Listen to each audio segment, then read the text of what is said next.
आज आम विद्युत विषय ओम का नियम विषय पढ़ा। ओम का नियम कौन ना गोटे निर्दिष्ट तापमात्रा गोटे तापमात्रा कन्स्टांट तापमात्रा रे गोटे परिवाहीर गोटे तार रे वोल्टेज जदि बढ़िला ताहले विद्युत स्रोत बा इलेक्ट्रिक करेंट अधिक परिमाण रे बढ़िबो।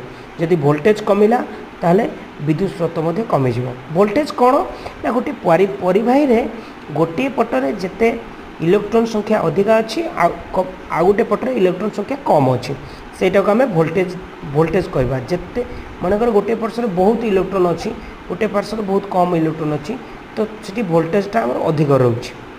तो वोल्टेज बढ़िले विद्युत स्रोत मध्य बढ़िबो। V is directly proportional to I एवं V is equal to IR। IR हूँ गोटे कन्स्टांट बा स्थिरांक, R एकक हूँ ओम। यार